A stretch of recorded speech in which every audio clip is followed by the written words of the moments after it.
Hello everyone. This is the next part of the video. We are going to discuss about French Revolution.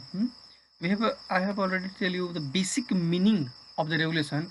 As I told you, कि what is the reason? What is the mean? What is the reason behind of revolution?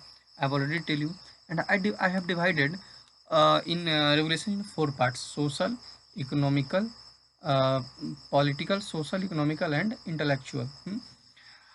तो इन सब चीज़ों के बारे में तो बात करेंगे। अगर कोई आपसे ये पूछ दे, someone asked you what is French revolution, ठीक है, देन व्हाट विल यू से?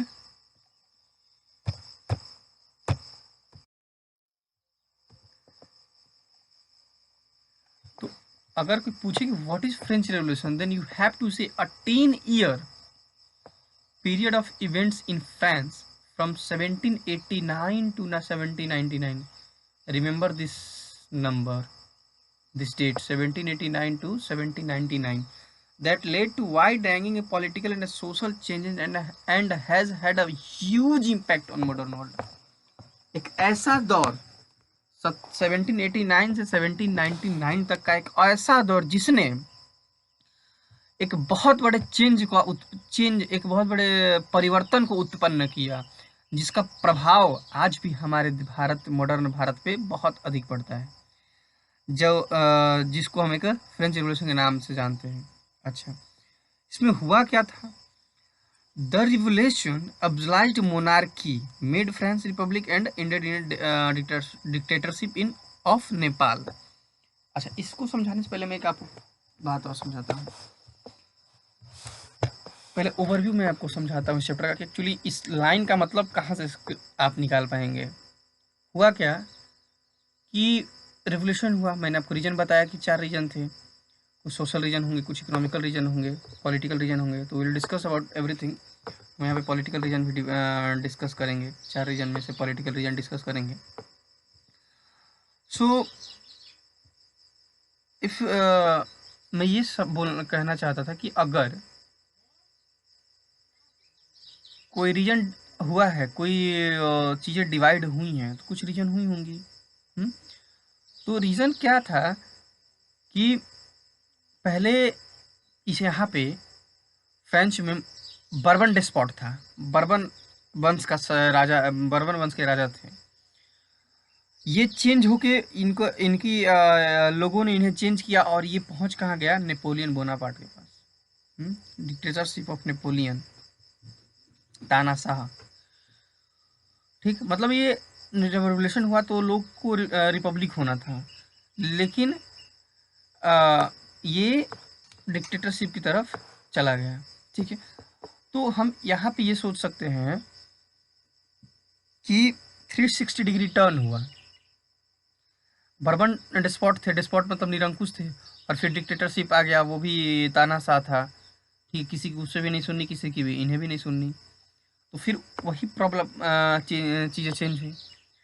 तो आई होप कि आप इतने समझ गए।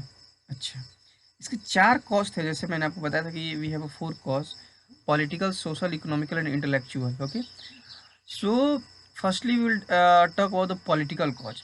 इन political cause we will talk about Louis 14।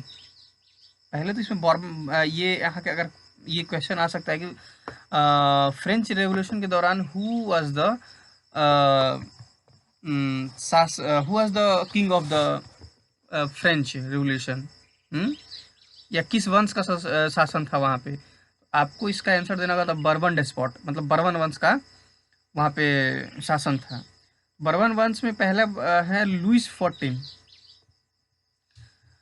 आपके एनसीईआरटी में लुइस 16 से दिया हुआ है, बट लुइस 16 से शुरू करना सही नहीं होगा, इसलिए हम लुइस 14 के पे आए हैं।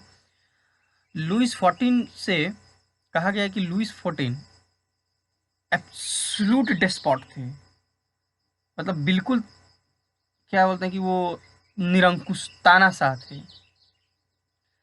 मतलब जहाँ से अगर डेफिनेशन डेस्पॉट का, तानाशाह, निरंकुश का अगर उत्पन्न होता है, तो यहाँ लुइस 14 से होता है। इन्होंने काम तो किया अच्छा, ये बहुत अच्छे राजा माने जाते थे वहाँ के। इन्होंने पावर को सेंट्रलाइज किया, पावर जो बहुत ज़्यादा जगह पे बिखरी हुई थी उनको सेंट्रलाइज किया, और इन्होंने उसको उस पावर को और देश को चलाने में काफ़ी इनका अहम योगदान था। इन्होंने लड़ाइयाँ भी बहुत लड़ी थी। अब आप बताइए कि जब लड़ाइयाँ होंगी तो कर्जे भी होंगे, है ना, डेब्ट भी होगा। जब कर्जा होगा तो प्रॉब्लम भी होगा।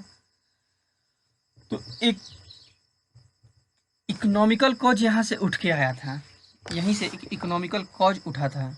जब फ्रेंच बार बार डेप्थ में लड़ाइयाँ हो रही थी तो डेप्थ में जा रहा था, तो यहाँ से इकोनॉमिकल कॉज निकला। ठीक है, आप लुइस 14 के बारे में समझें, इनके बारे में बस थोड़ा जानना है। उसके बाद लुइस 15, लुइस 16 और लुइस 16 पे पूरी कहानी शुरू होती है एक्चुअली फ्रेंच रेवोल्यूशन का। लेकिन इसको बेसिक समझाने के लिए यहाँ पे आना जरूरी था। ठीक है, ओके। इसी में सेकेंड आते हैं लुइस 15। लुइस 14 के बारे में इतनी समझ गए। उसके बाद इसी में आते हैं लुइस 15। इसमें लुइस 15 आते हैं।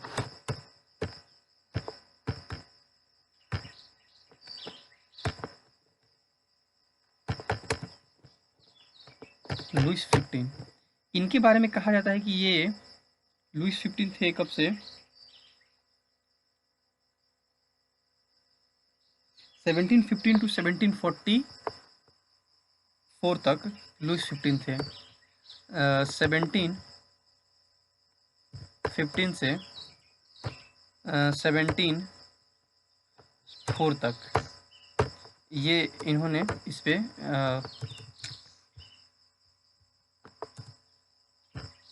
74 तक इन्होंने शासन किया वहाँ पे लुइस 15 ने।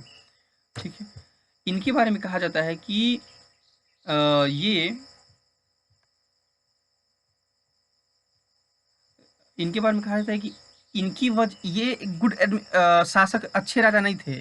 जैसे हमारे मोदी जी हैं ना, उनकी तरह नहीं थे। मतलब कहने का कि मोदी जी के अंदर है ना कि वो बोल्ड यूनिफॉर्म कर सकते हैं, इनके अंदर बोल्ड यूनिफॉर्म नहीं कर सकते थे। इनके अंदर चेंज नहीं करने की क्षमता नहीं थी, ये चेंज नहीं कर सकते थे इसको।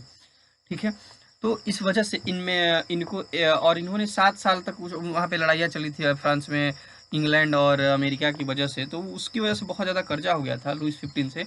इनकी वजह से इनसे लोग खुश नहीं थे, तो इनको 74 में हटा दिया गया। उसके बाद लुइस 16 आते हैं। तो लुइस 16 के बारे में कल वाले वीडियो में हम लोग, और उसके आगे की पूरी कहानी हम लोग कल के बारे में बात करेंगे। आई होप यहाँ तक आपको क्लियर हो गया। मैं आपको 2 मिनट में पूरा डिटेल क्लियर कर देता हूँ फिर से। Actually what is revolution.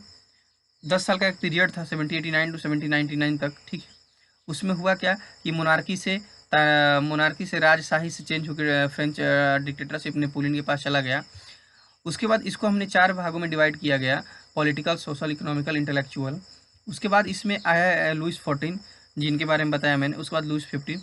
कल हम लोग लुइस 16 के बारे में पूरे अच्छे से डिटेल डिस्कस करेंगे। ओके, उसके और लुइस 16 के बारे में डिस्कस करने के बाद हम इस पे रिलेटेड क्वेश्चंस क्या है, जैसे क्वेश्चन बन सकता है ना कि फ्रेंच रेवोल्यूशन के दौरान किस वंश के राजा थे, तो बर्बन डिस्पॉट के राजा थे। ठीक है, इस तरह के क्वेश्चन जो भी क्रिएट होंगे उस पर भी हम लोग उस पर बातें करेंगे।